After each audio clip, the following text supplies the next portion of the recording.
الصلاة والسلام على سيد الأنبياء والمرسلين وعلى آله الطيبين الطاهرين وأصحابه الراشدين المهديين. أما بعد فأعوذ بالله من الشيطان الرجيم. بسم الله الرحمن الرحيم. ولا تقولوا لمن يقتل في سبيل الله أموات بل أحياء ولكن لا تشعرون. قال الله تبارك وتعالى في مقام آخر: إن الله اشترى من المؤمنين أنفسهم وأموالهم بأن لهم الجنة. صدق الله مولانا العظيم. إن الله وملائكته يصلون على النبي يا أيها الذين آمنوا صلوا عليه وسلموا تسليما. الصلاة والسلام عليك يا رسول الله وعلى آلك وأصحابك يا حبيب الله. الصلاة والسلام عليك يا رسول الله وعلى آلك وأصحابك یا حبیب اللہ. برادران اسلام، اللہ پاک کا شکر ہے جس نے ہمیں یہ برکتوں اور سعادتوں والا دن عطا فرمایا ہے. جمعۃ المبارک کا دن سید الایام ہے. دعا ہے کہ خالق کائنات آج کے دن نازل ہونے والی رحمتیں ہم سب کو عطا فرمائے. ماہ جمادی الاول ہے اور اس مہینے میں غزوہ موتا پیش آیا جس میں بہت سارے دروس ہیں، محبت رسول کے اور احقاق حق کے بہت سارے پہلو ہیں. تو چند گھڑیاں آپ کے سامنے غزوہ موتا کے حوالے سے گفتگو کروں گا کہ راہ عمل ہی راہ نجات ہے. اس موضوع پر چند گھڑیاں گفتگو کروں گا. اللہ تعالی حق گوئی کی توفیق عطا فرمائے. آئیں ذرا کچھ دیر کے لیے میرے ساتھ چشم تصور میں ہی اس دور میں چلتے ہیں. خوشا وہ وقت کے طیبہ مقام تھا تیرا، خوشا وہ وقت کے دیدار عام تھا تیرا.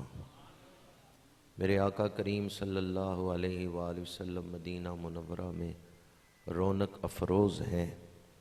کفر کے اندھیرے چھٹ رہے ہیں، ایمان کا نور پھیل رہا ہے. عرب کے لوگ آ کر صحبت نبوی کی برکت سے درجہ صحابیت تک پہنچ رہے ہیں. وہ وقت کتنا عظیم وقت تھا جب فلک زمین پہ رشک کرتا تھا. خوشا وہ وقت کے دیدار عام تھا تیرا. اسلام تیزی سے پھیل رہا ہے اور اس وقت کی جو بڑی طاقتیں تھیں، روم اور ایران، وہ اسلام سے ڈر رہی تھیں کہ کہیں اسلام ان کے ملکوں تک نہ پہنچ جائے. شام کا علاقہ، یمن، بصرے کا علاقہ یہ روم کے قبضے میں تھا. تو شام کے گورنر نے یہ آرڈر جاری کیا تھا کہ اگر کوئی اسلام قبول کرے گا تو اس کا سر قلم کر دیا جائے گا. یہ سرکاری آرڈر اس دور میں شام کے اندر جاری ہوئے کہ جس نے اسلام قبول کیا اس کا سر قلم کر دیا جائے گا. اسلام قبول کرنا جرم تھا. میرے آقا کریم صلی اللہ علیہ وآلہ وسلم نے دعوت اسلام کا خط لکھا ہے بصرے کے حاکم کو. یہ بات آپ جانتے ہیں کہ حضور نے ایران اور روم، مصر، دیگر حکمرانوں کی طرف خط لکھے تھے. تو ان میں ایک خط آپ نے بصرہ کے حکمران کی طرف بھیجا جس میں آپ نے اسے اسلام قبول کرنے کی دعوت دی۔ کنتم خیر امۃ اخرجت للناس تأمرون بالمعروف وتنہون عن المنکر۔ اس امت کے فرائض میں ایک فریضہ ہے دعوت دین، اور آج اس دور میں ہم اس پہلو سے مجرمانہ غفلت کا شکار ہیں۔ میرے آقا کریم صلی اللہ علیہ وآلہ وسلم نے بصرہ کے حاکم حارث بن ابی شمر کو دعوت اسلام کا خط لکھا، اور خط لے کے جو صحابی گئے ہیں ان کا نام ہے حارث بن عمیر۔ وہ بصرہ کے قریب پہنچے ہیں کہ وہاں کے ایک رئیس شرحبیل نے انہیں گرفتار کیا اور ان سے پوچھا کہ تم کون ہو اور کیوں ادھر آئے ہو؟ تو آپ نے بتایا میں رسول اللہ صلی اللہ علیہ وآلہ وسلم کا قاصد ہوں، میں آپ کا پیغام لے کے حاکم بصرہ کے پاس جا رہا ہوں۔ شرحبیل نے ابتداً آپ کو گرفتار کیا، دونوں ہاتھ دونوں پیر باندھ دیے اور پھر آپ کا سر قلم کر دیا۔ آپ نے جام شہادت نوش کر لیا، حالانکہ کوئی آپ کے ساتھ ایسی بات بھی نہیں ہوئی تھی جس سے کہ شرحبیل کوئی طیش میں آ جاتا تو کہتا جی میں نے طیش میں آ کے آپ پر تلوار اٹھائی۔ سفیر کو قتل کرنا یہ عالمی سطح پر ایک جرم سمجھا جاتا ہے، اور سفیر بھی ہو حق کا سفیر، اللہ کے دین کا سفیر۔ میرے آقا کریم صلی اللہ علیہ وآلہ وسلم نے اپنی ذات کے لیے کبھی کسی سے بدلہ نہیں لیا، بلکہ دشمنوں کے لیے چادریں بچھائی ہیں۔ لیکن جہاں اسلام کی عزت کا معاملہ ہو، اللہ کے دین کی عظمت کا سوال ہو، وہاں حضور نے اسلام کی عزت کا پرچم ہمیشہ بلند رکھا ہے۔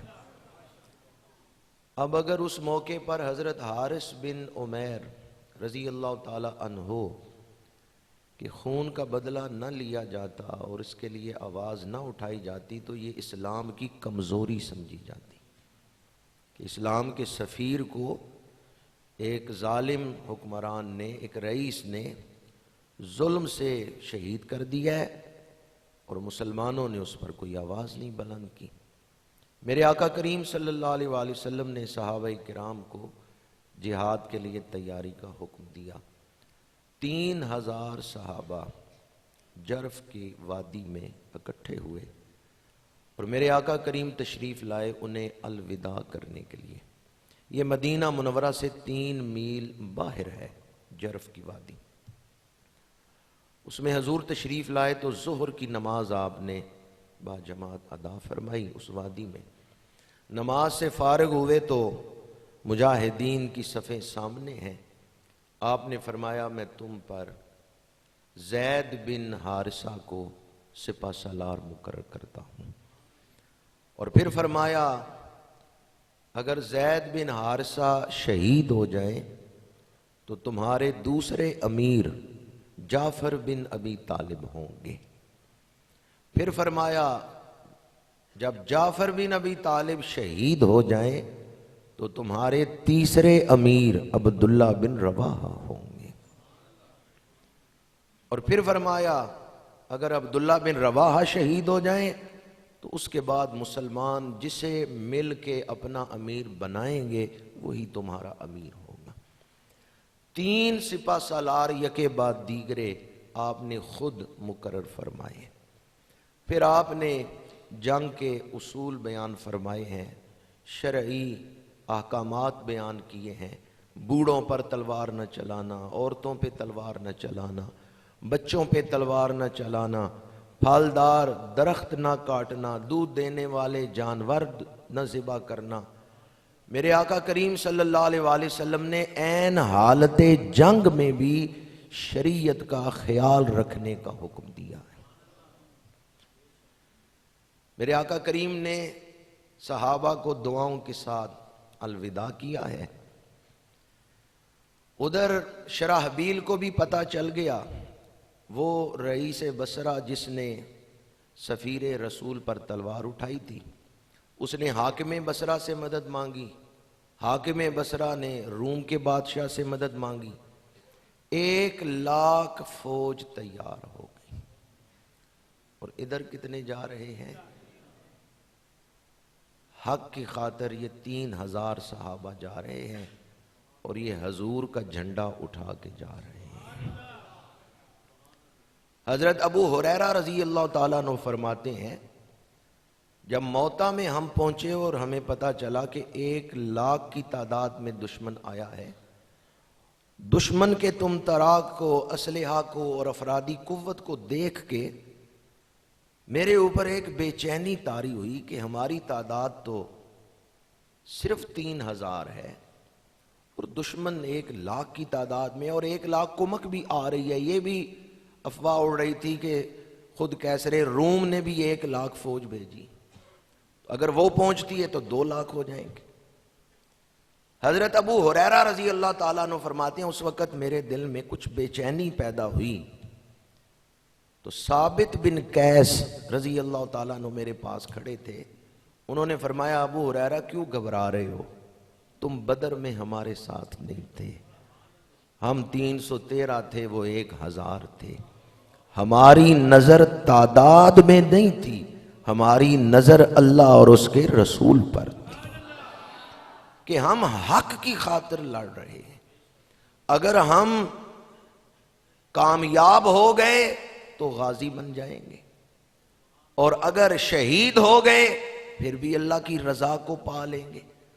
ہمارے پیش نظر 2 ہی چیزیں ہیں، ایک یہ کہ ہم حق کے لیے لڑ رہے ہیں، اور دوسری بات یہ کہ اللہ کی رضا کے لیے لڑ رہے ہیں۔ نہ ہم مال غنیمت کے لیے لڑ رہے ہیں، نہ ہم زمین کا کوئی ٹکڑا حاصل کرنے کے لیے لڑ رہے ہیں، ہم تو دنیا تک اللہ کا دین پہنچانے کے لیے لڑ رہے ہیں۔ حضرت ابو ہریرہ کہتے ہیں کہ میری وہ بے چینی دور ہو گئی۔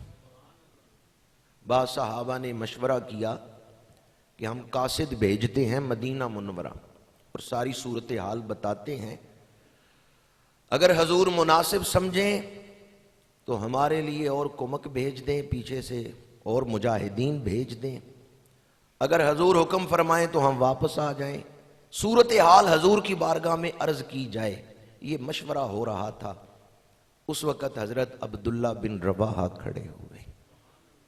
حضرت عبداللہ بن رواحہ نے بھی وہی بات کی جو حضرت ثابت بن قیس نے کی تھی۔ حضرت عبداللہ بن رواحہ نے فرمایا ہم تو شہادت کی دعائیں مانگتے ہیں۔ آپ اپنی سواری پہ جب آ رہے تھے تو آپ کے ساتھ آپ کا ایک غلام بھی تھا، عمیر۔ بعد میں عمیر نے یہ بات روایت کی ہے، وہ کہتے ہیں کہ ابھی میدان جنگ میں نہیں پہنچے، راستے میں ہی عبداللہ بن رواحہ ایسے اشعار پڑھ رہے تھے۔ یہ شاعر دربار رسالت بھی تھے، انہوں نے نعتیں بھی لکھی ہیں، اور ان کا ایک شعر بڑا مشہور ہے۔ انہوں نے عرض کیا تھا، یا رسول اللہ صلی اللہ علیہ وسلم، اگر آپ کوئی معجزہ نہ لے کے آتے، آپ کا چہرہ ہی منوا لیتا، آپ اللہ کے رسول بن کے آئے۔ تو حضرت عبداللہ بن رواحہ اپنی سواری پہ اشعار پڑھ رہے تھے کہ شوق شہادت مجھے میدان جنگ کی طرف لے کے جا رہا ہے، اور وہ کیسا سما ہوگا جب میں اپنے رب سے ملاقات کروں گا۔ عمیر کہتے ہیں میں یہ اشعار سن کے رونے لگا، تو مجھے جھنجھوڑ کے جناب عبداللہ بن رواحہ نے کہا، اگر مجھے میرا رب شہادت کا تاج پہنائے تو اس میں تجھے کیا تکلیف ہے؟ تو کیوں رو رہا ہے؟ تو کیوں پریشان ہو رہا ہے؟ وہ کس قدر جذبہ شہادت سے سرشار تھے۔ شہادت ہے مطلوب و مقصود مومن، نہ مال غنیمت نہ کشور کشائی۔ پھر ان صحابہ نے یہی مشورہ کیا کہ ہم جتنی تعداد میں ہیں، اللہ کے رسول نے ہمیں بھیجا ہے، ہم کل میدان جنگ میں اتریں گے، کامیاب ہو گئے تو غازی بن جائیں گے، ورنہ اپنی جانیں اعلاء کلمت الحق کے لیے لٹا دیں گے۔ ہمارے پیش نظر 2 ہی چیزیں ہیں، ایک تو یہ کہ حق ہمارے ساتھ ہے، ہم حق کے لیے لڑ رہے ہیں، اور دوسری بات ہم اللہ کی رضا کے لیے لڑ رہے ہیں۔ دوسرے دن حضرت زید بن حارثہ نے حضور کا جھنڈا اٹھایا ہوا ہے اور میدان جنگ میں اترے ہیں۔ سفید رنگ کا جھنڈا تھا جو حضرت زید بن حارثہ کے ہاتھ میں تھا۔ میرے آقا کریم صلی اللہ علیہ وآلہ وسلم پہلے ہی پیشین گوئی فرما چکے تھے، حضرت زید بن حارثہ شہید ہو گئے۔ حضرت زید بن حارثہ سے جب جھنڈا چھوٹا ہے، اس سے پہلے کہ حضور کا جھنڈا زمین پر گرتا، حضرت جعفر بن ابی طالب آگے بڑھے اور انہوں نے حضور کا جھنڈا گرنے نہیں دیا، انہوں نے جھنڈا اٹھا لیا۔ یہ حضور کے چچا زاد بھائی بھی ہیں، مولا علی شیر خدا کے سگے بھائی ہیں۔ جب حضور نے خیبر فتح فرمایا ہے تو یہ حبشے سے پہنچے ہیں وہاں، انہوں نے پہلی ہجرت کی تھی حبشہ کی طرف، اور نجاشی کے دربار میں انہوں نے ہی قرآن سنایا تھا۔ حضرت جعفر طیار چند صحابہ کے ساتھ حبشہ سے جب خیبر پہنچے تو اس دن خیبر فتح ہو چکا تھا۔ میرے آقا کریم انہیں دیکھ کے اتنا خوش ہوئے، فرمایا ما ادری بأیہما اسرّ بفتح خیبرہ او بقدوم جعفرہ، فرمایا میں نہیں جانتا کہ آج مجھے خوشی کس چیز کی زیادہ ہے، خیبر فتح ہونے کی یا جعفر کے آنے کی۔ اس قدر محبت تھی حضرت جعفر بن ابی طالب کے ساتھ آپ کو، آپ فرماتے ہیں کہ مجھے آج خیبر کے فتح ہونے کی جو خوشی ہے اسی طرح مجھے جعفر کے آنے کی خوشی ہے۔ ما ادری بأیہما اسرّ، ان دونوں میں زیادہ خوشی کون سی ہے میں یہ نہیں جانتا۔ یعنی اس قدر زیادہ خوشی تھی حضور کو حضرت جعفر طیار کے آنے پر۔ نام ان کا تھا جعفر بن ابی طالب۔ حضور ان سے بڑی محبت فرماتے تھے۔ انہوں نے اسلام کا جھنڈا اٹھا لیا ہے اور بے جگڑی سے لڑ رہے ہیں۔ دایاں بازو کٹا، جھنڈا گرنے لگا، انہوں نے بائیں بازو سے پکڑ لیا۔ بایاں بازو کٹا، جھنڈا گرنے لگا، انہوں نے کٹے ہوئے بازوؤں سے جھنڈا تھام لیا اور ان کے سینے پر وار ہوئے۔ بعض سیرت نگاروں نے لکھا ہے 70 زخم آپ کے بدن پر دیکھے گئے، بعض نے لکھا ہے 90 زخم آپ کے بدن پر دیکھے گئے۔ جب آپ کے سینے میں نیزہ کھبا ہے، اس وقت جھنڈا آپ کے ہاتھ سے چھٹا ہے تو حضرت عبداللہ بن رواحہ، جن کی حضور نے پہلے پیشن گوئی فرمائی تھی کہ یہ تیسرے سپہ سالار ہوں گے، عبداللہ بن رواحہ آگے بڑھے اور انہوں نے جھنڈا اٹھا لیا۔ حضور کا جھنڈا گرنے نہیں دیا۔ میدان جنگ میں کبھی ایسا ہوتا تھا کہ گھمسان کا رن پڑتا، کبھی ایسا ہوتا کہ فوجیں پیچھے ہٹ جاتی۔ جب حضرت جعفر بن ابی طالب رضی اللہ تعالیٰ عنہ شہید ہوئے ہیں اور حضرت عبداللہ بن رواحہ نے جھنڈا اٹھایا ہے تو اس وقت کچھ دیر کے لیے لشکر پیچھے ہٹ گئے۔ دشمن 1,00,000 کی تعداد میں، مسلمان صرف 3,000، اور 2 سپہ سالار مسلمانوں کے شہید ہو چکے ہیں۔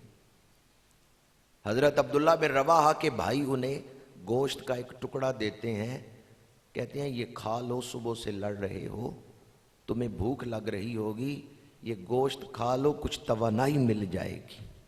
تو انہوں نے وہ گوشت کا ٹکڑا پیچھے ہٹا دیا اور فرمایا میں اپنے نفس سے کلام کر رہا ہوں، میں اپنے آپ کو سمجھا رہا ہوں۔ دشمن کی تعداد دیکھ کر، دشمن کا اتنا بڑا لشکر دیکھ کر میرے دل میں بے چینی آئی ہے۔ میں اپنے نفس کو سمجھا رہا ہوں تو کس لیے میدان چھوڑ کے واپس جانا چاہتا ہے؟ کہ واپس گھر تیری بیوی ہے؟ جا، میں بیوی کو طلاق دیتا ہوں، اب وہ میری بیوی نہیں ہے۔ تجھے وہ غلام یاد آ رہے ہیں جو تیری خدمت کرتے ہیں؟ وہ میں نے آزاد کر دیے، وہ میرے غلام نہیں ہیں۔ تجھے وہ باغ یاد آ رہا ہے جن درختوں کی چھاؤں میں تو بیٹھتا ہے؟ فَهُوَ لِلَّهِ والے رسول ہی، وہ باغ میں نے صدقہ کر دیا ہے۔ اے نفس بتا اب کون سی چیز تجھے راغب کرے گی دنیا کی طرف۔ عام مومن اس کا مکلف نہیں ہے، لیکن ان کے درجے بلند تھے، انہوں نے ہر وہ چیز راستے سے ہٹا دی ہے جو کسی بھی سطح میں ان کی توجہ اپنی طرف کر سکے۔ رضی اللہ عنہم ورضوا عنہ۔ سیرت نگاروں نے یہ روایت لکھی ہے، اور پڑھ کے انسان اپنے آپ کو اس آئینے میں کھڑا کر کے دیکھے۔ حضرت عبداللہ بن رواحہ نے وہ ساری رکاوٹیں ہٹا دی اور پھر اپنے نفس سے کہنے لگے تو خوشی خوشی میدان میں اتر یا نہ اتر، میں نے تو ہر حال میں تجھے اللہ کے راستے میں چلانا ہے۔ دشمن نے حملہ کیا، عبداللہ بن رواحہ آگے بڑھے، گھمسان کا رن پڑا، عصر کے بعد کا وقت تھا۔ حضرت عبداللہ بن رواحہ داد شجاعت دیتے ہوئے جام شہادت نوش کر گئے۔ اسلام کا تیسرا سپہ سالار وہ بھی شہید ہو گئے۔ ثابت بن قیس انصاری آگے بڑھے، انہوں نے حضور کا جھنڈا گرنے نہیں دیا، جھنڈا اٹھا لیا اور کہا کون ہے جو اب اس جھنڈے کو اٹھائے گا؟ کیونکہ اللہ کے رسول نے فرمایا تھا جب یہ تین شہید ہو جائیں تو پھر تم آپس میں مشورے سے اپنا امیر مقرر کر لینا۔ تو مختلف اطراف سے آوازیں آئیں، ثابت بن قیس آپ ہی اس کے اہل ہیں، آپ یہ جھنڈا اٹھائیں۔ ثابت بن قیس نے کہا نہیں، میں یہ جھنڈا خالد بن ولید کو دیتا ہوں۔ حضرت خالد بن ولید نے بھی ابتداً یہ جواب دیا، انہوں نے کہا میں سپاہی بن کے آپ کے ماتحت لڑوں گا، آپ سپہ سالار ہیں، جھنڈا آپ اٹھائیں، سپہ سالاری آپ کریں، حکم آپ دیں، میں ایک مجاہد بن کے، ایک سپاہی بن کے آپ کے حکم میں لڑوں گا۔ حضرت ثابت بن قیس انصاری نے فرمایا، انہوں نے کہا خالد میں نے جھنڈا اٹھایا ہی تیرے لیے ہے، تو اس کا اہل ہے۔ سب نے تائید کی، جھنڈا حضرت خالد بن ولید کو پکڑایا گیا۔ آپ نے جھنڈا اٹھایا تو اس وقت فرمایا خالد کی سانسیں ٹوٹ سکتی ہیں، نبی کا جھنڈا نہیں نیچے گرنے دوں گا۔ مغرب کا وقت ہو گیا، اندھیرا شروع ہوا، جنگ رک گئی۔ دوسرے دن جنگ دوبارہ شروع ہوئی۔ حضرت خالد بن ولید نے جنگی حکمت عملی سے کام لیتے ہوئے صحابہ کی پوزیشنیں بدل دی، یعنی جو اگلی صفوں میں لڑ رہے تھے انہیں کہا کل تم نے پچھلی صفوں میں لڑنا ہے، جو پچھلی صفوں میں تھے انہیں اگلی صفوں میں کر دیا، ان کے جو مقامات تھے، پوزیشنیں تھیں، وہ بدل دی۔ دوسرے دن جب جنگ شروع ہوئی، دشمن آیا، اس نے دیکھا نئے سپاہی سامنے کھڑے ہیں، انہوں نے اپنے طور پہ ہی سمجھ لیا شاید ان کو پیچھے سے مدد مل گئی ہے، نیا لشکر آ گیا، ان پر ایک روب طاری ہو گیا کہ ان کو پیچھے سے کمک مل گئی ہے، مدد آ گئی ہے، چونکہ نئے چہرے انہوں نے دیکھے جو سامنے کھڑے تھے۔ حضرت خالد بن ولید نے نعرہ تکبیر بلند کرتے ہوئے حملہ کیا، اور مورخین نے لکھا ہے اس ایک دن میں خالد بن ولید نے 9 تلواریں توڑی ہیں۔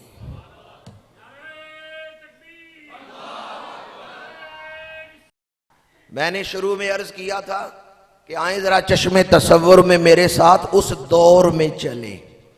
آپ تو ابھی یہاں ہی بیٹھے ہوئے ہیں، نعرہ یوں لگائیں کہ آپ میدان جنگ میں کھڑے ہیں۔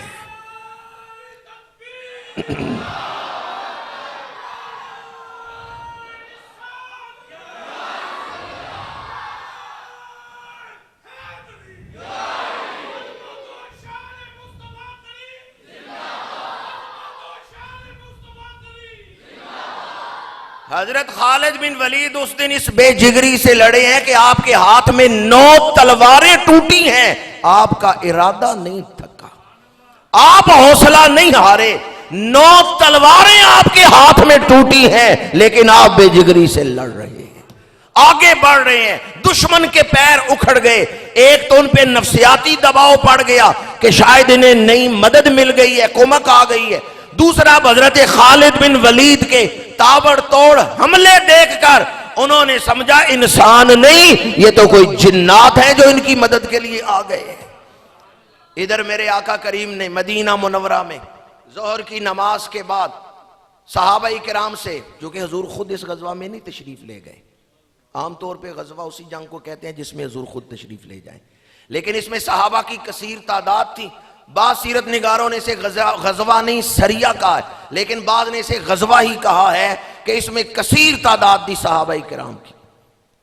میرے آقا کریم صلی اللہ علیہ وآلہ وسلم نے منبر پہ جلوہ افروز ہو کے فرمایا، اے اہل مدینہ، تم میں کسی کا بیٹا، کسی کا بھائی، کسی کا باپ میدان جنگ میں ہے، وہاں سے کوئی خبر نہیں آ رہی، میرے سامنے بیٹھو، میں تمہیں جنگ کے حالات سنا دیتا ہوں۔ جنگ موتا کے میدان میں ہو رہی ہے، حضور مدینہ منورہ میں بیٹھ کے حالات سنا رہے ہیں۔ تینوں شہداء کی شہادت بیان کی اور پھر فرمایا اب تلوار اس کے ہاتھ میں ہے، اب سپہ سالاری اس کے ہاتھ میں ہے جو خود اللہ کی تلواروں میں سے ایک تلوار ہے۔ حضرت خالد بن ولید نے کمال حکمت عملی سے دشمن کے حوصلے توڑے ہیں اور انہیں میدان چھوڑنے پہ مجبور کیا ہے۔ دشمن کی اتنی کثیر تعداد تھی، اس کے باوجود غزوہ موتا میں صرف 12 مسلمان شہید ہوئے ہیں، صرف 12 مسلمان شہید ہوئے ہیں، جن میں 3 کی شہادت تو میں نے ابھی آپ کے سامنے بیان کی۔ اور حضرت خالد بن ولید نے جس حکمت عملی سے تلوار چلائی ہے اور جس جرأت سے دشمن میدان چھوڑ کے بھاگا ہے۔ حضرت خالد بن ولید اسلام کی عظمت کا اور فتح کا جھنڈا لہراتے ہوئے جب اس میدان سے واپس پلٹے ہیں تو آپ نے پہلے قاصد آگے روانہ کر دیا کہ جا کے مدینہ منورہ حضور کی بارگاہ میں حالات بیان کر دو۔ جب وہ قاصد مدینہ منورہ پہنچا تو میرے آقا کریم نے فرمایا چاہے تو تو بیان کر دے، چاہے تو میں تجھے سنا دیتا ہوں۔ صحابی عرض کرتے ہیں یا رسول اللہ آپ ہی سنائیں، اس سے میرے ایمان کو اور جلا ملے گی۔ جب میرے آقا کریم نے جنگ کے حالات بیان کیے تو وہ قاصد کہنے لگے اس ذات کی قسم جس نے آپ کو حق کے ساتھ بھیجا ہے، آپ نے تو اس واقعہ میں سے ایک حرف بھی نہیں چھوڑا، آپ نے تو جنگ کا کوئی پہلو نہیں رہنے دیا جس کو بیان نہ کیا۔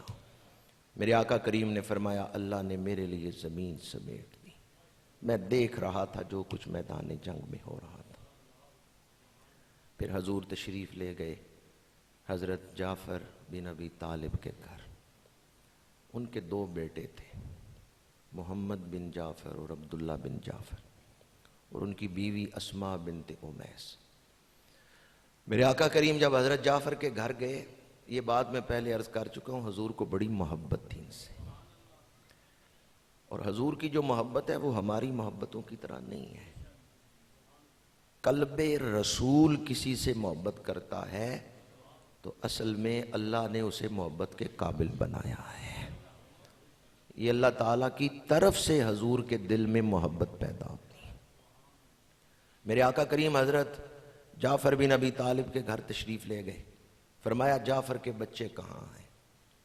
وہ دونوں چھوٹے شہزادے دوڑتے ہوئے آئے، حضور نے انہیں بازوؤں میں لیا، تشریف فرما ہوئے، اشکوں کی برسات لگ گئی۔ اسماء بنت امیس حضرت جعفر کی زوجہ، وہ عرض کرتی ہیں یا رسول اللہ صلی اللہ علیہ وسلم کہیں ان کے والد شہید تو نہیں ہو گئے؟ میرے آقا کریم نے فرمایا ہاں اسماء، ان کے والد جعفر شہید ہو چکے ہیں۔ حضرت اسماء نے ایک چیخ بلند کی ہے اور گری ہیں۔ اس وقت میرے آقا کریم نے فرمایا لا تقولی حجرا ولا تضربی خدا، اے اسماء آنسو تو بہا سکتی ہو لیکن کوئی بین نہ کرنا، بے صبری کا کوئی جملہ نہ زبان سے نکالنا، ولا تضربی خدا، اور اپنا چہرہ بھی نہ پیٹنا۔ بے صبری سے اپنے جسم پہ ہاتھ نہ مارنا اور نہ ہی کوئی بے صبری کی بات کرنا، کوئی بین نہ کرنا۔ پھر میرے آقا کریم نے فرمایا تخافینا، کیا تم ان دونوں، وہ عرض کرتے ہیں یا رسول اللہ یہ دونوں چھوٹے ہیں اور ان کا باپ دنیا سے چلا گیا، ان اپنے بیٹوں کو دیکھ کر میرے آنسو نہیں رکتے۔ میرے آقا کریم نے فرمایا کیا تو ان دونوں کی وجہ سے اندیشوں میں مبتلا ہے، فکروں میں مبتلا ہے اور رو رہی ہے، جبکہ حال یہ ہے آنا ولیہما فی الدنیا والآخرہ، میں دنیا میں بھی ان کا ولی ہوں، میں آخرت میں بھی ان کا ولی، میں دنیا اور آخرت میں ان کی مدد کرنے والا ہوں، میں دنیا اور آخرت میں ان کے لیے صاحبان رحمت ہوں، انا ولیہما فی الدنیا والآخرہ، یہ دنیا میں بھی میرے ہیں، یہ آخرت میں بھی میرے ہیں۔ فرمایا تو ان کا فکر نہ کر۔ پھر حضور گھر تشریف لائے، فرمایا جعفر کے گھر والوں کے لیے کچھ پکا کے لے جاؤ، چونکہ وہ غم میں مبتلا ہیں۔ آپ کی یہ خادمہ ہے سلمہ، انہوں نے جوت دھوئے ہیں، پھر ام المومنین نے انہیں زیتون میں پکایا ہے، وہ حضرت اسماء بنت امیس کے گھر لے کے گئی ہیں۔ اس لیے میت والے گھر پہلے دن کھانا بھیجنا یہ حضور کی سنت سے ثابت ہے، عمل مبارک سے ثابت ہے، کیونکہ میت والا گھر جو ہے جن کی فوتیدگی ہوئی ہے وہ تو اس غم میں مبتلا ہوتے ہیں، تو اس لیے جو لواحقین ہیں، جو اقربا ہیں، انہیں چاہیے وہ ان کے لیے کھانے کا اہتمام کر لیں، اور بالعموم 3 دن تک، کیونکہ جو تعزیت ہے وہ 3 دن ہے۔ لیکن ہمارے ہاں آج کل جہالت کہہ لیں، دین سے دوری کہہ لیں، کہ جس گھر میں میت ہو جاتی ہے ہم ان پر کھانے کا بھی بوجھ ڈال دیتے ہیں کہ یہ اہتمام بھی تم نے کرنا ہے اپنے مہمانوں کا، جبکہ چاہیے تو یہ کہ برادری کرے میت والوں کے لیے، تاکہ انہیں اس دن تردد نہ کرنا پڑے۔ اقربا کو چاہیے کہ جس گھر میں میت ہوئی ہے وہ ان کے لیے کھانے کا اہتمام کرے، نہ یہ کہ جن کی میت ہوئی ہے وہ مہمانوں کے لیے کھانے کا اہتمام کر رہے ہوں۔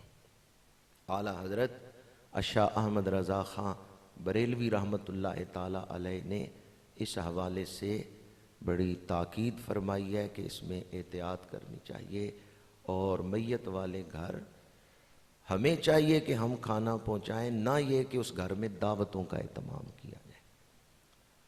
ہاں ختم کل شریف کے بعد، ویسے بھی جب بھی ختم ہو 10واں ہو یا 40واں ہو، میت کے حوالے سے دعوت کا اہتمام نہیں ہونا چاہیے۔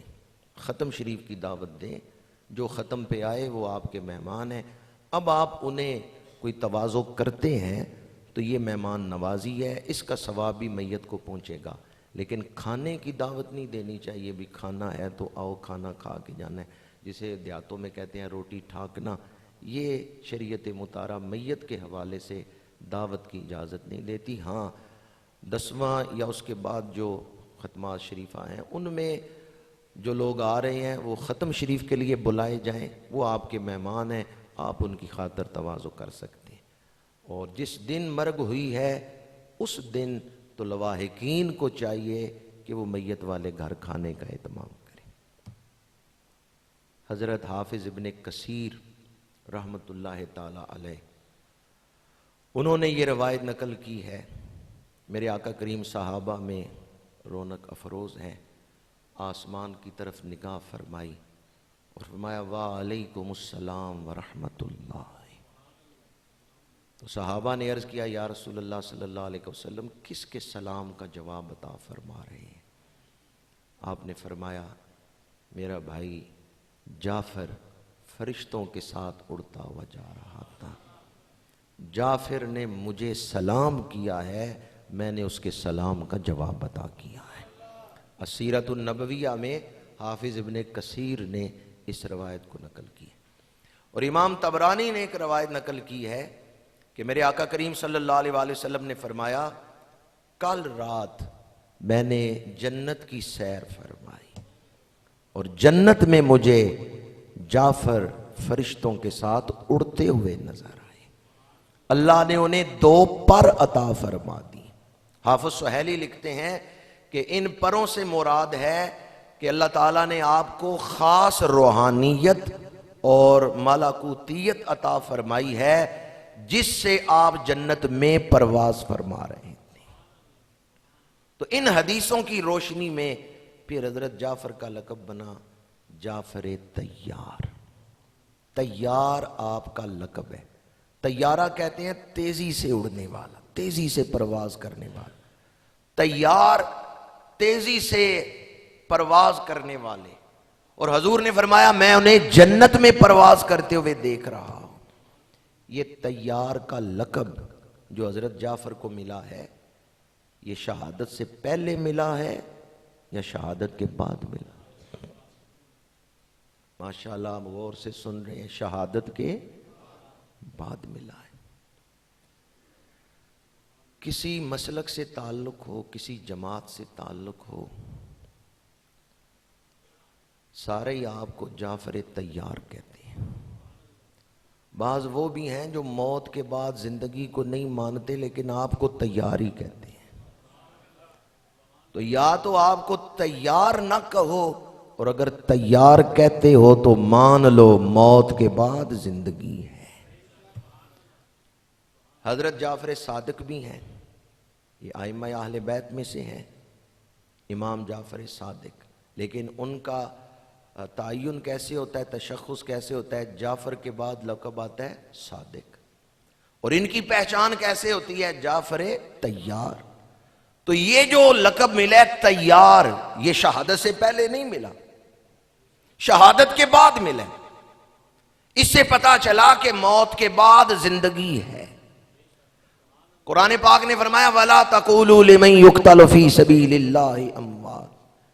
جو اللہ کے راہ میں قتل کیے گئے خبردار انہیں مردہ نہ کہنا، بل احیاء، بلکہ وہ زندہ ہیں.